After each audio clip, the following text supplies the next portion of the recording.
بیان کیا جاتا ہے کہ ایک نوجوان سخت بیمار ہوا، جس پر اس کی والدہ نے نظر مانی کہ حق تعالیٰ میرے بیٹے کو شفا عطا فرمائے تو میں 7 دن کے لیے دنیا سے نکل جاؤں گی۔ چنانچہ شافی مطلق نے مریض کو شفا عطا فرما دی، مگر وہ عورت اپنی نظر پوری نہ کر سکی۔ اس کے بعد اس عورت نے خواب دیکھا کہ کوئی بزرگ فرما رہے ہیں، اے خدا کی بندی، تو اپنی نظر پوری کر تاکہ خدا کی باز پر سے محفوظ رہ سکے۔ صبح ہوئی تو اس عورت نے اپنے لڑکے کو بلا کر تمام واقعہ بیان کیا اور اس سے کہا کہ قبرستان میں میرے لیے قبر کھود کر مجھے اس میں دفن کر دیں۔ چنانچہ لڑکے نے اپنی والدہ کے حکم کی تعمیل کی اور اسے زندہ ہی دفن کر دیا۔ اور اس عورت نے قبر میں دعا کی، اے میرے پروردگار، میں نے اپنی وسعت کے مطابق اپنی نظر پوری کر دی، اب تو مجھے قبر کی آفتوں سے محفوظ رکھ۔ اتنے میں کیا دیکھتی ہے کہ اس کے سر کی جانب ایک روشن داں ہے۔ عورت نے اس روشن دان میں جھانکا تو ایک باغ نظر آیا جس میں 2 عورتیں موجود تھیں، جنہوں نے اس عورت کو آواز دی کہ بی بی ہمارے پاس چلی آ۔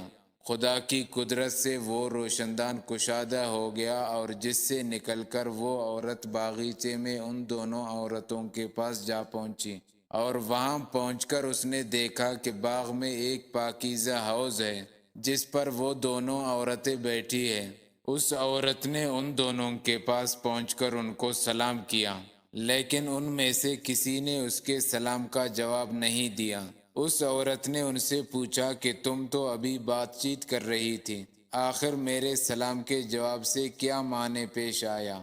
اس کو ان دونوں عورتوں نے جواب دیا کہ سلام تو اطاعت و بندگی ہے اور ہم یہاں اس سے روک دیے گئے ہیں۔ اتنے میں یہ عورت کیا دیکھتی ہے کہ ان دونوں عورتوں میں سے ایک کے سر پر ایک پرندہ اپنے بازوؤں سے ہوا کر رہا ہے اور دوسری عورت کے سر پر ایک پرندہ اپنی چونچ مار رہا ہے۔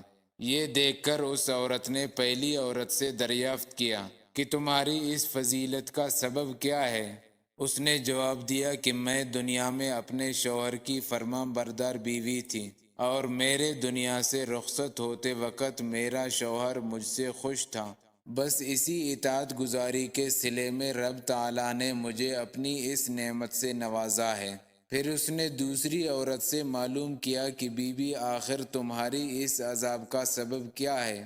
اس نے بتایا کہ میں تھی تو نیک بخت، مگر شوہر کی فرما بردار نہ تھی، اور میرے دنیا سے رخصت ہوتے وقت میرا شوہر مجھ سے ناخوش تھا، لہٰذا میری نیک بختی کا صلہ رب تعالیٰ نے مجھے یہ باغ عطا فرمایا، لیکن شوہر کی نافرمانی اور ناراضگی کے باعث اس عذاب میں مبتلا ہوں۔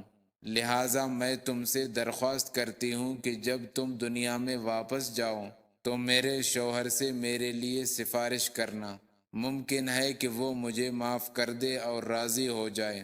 جب اس مدفونہ عورت پر 7 دن گزر چکے تو ان دونوں عورتوں نے اس کو بتایا کہ دیکھو اب تم اپنی قبر میں چلی جاؤ، تمہارا لڑکا آیا ہوا ہے۔ اس بات کو سن کر اس عورت نے اپنی قبر میں آ کر دیکھا تو معلوم ہوا کہ اس کا لڑکا قبر کھود رہا ہے۔ پھر جب وہ لڑکا اپنی والدہ کو لے کر گھر پہنچا تو خبر مشہور ہو گئی کہ فلاں عورت اپنی نظر پوری کر کے قبر سے نکل آئی ہے۔ اس خبر کو سن کر جوک در جوک لوگ اس کی ملاقات کو آنے لگے، جن میں اس عورت کا شوہر بھی تھا جس نے اس عورت سے اپنی سفارش کی درخواست کی تھی۔ اس عورت نے اس شخص سے اس کی بیوی کا تمام حال بیان کر کے اس کی سفارش کی، جس پر اس شخص نے بیوی کا قصور معاف کر دیا۔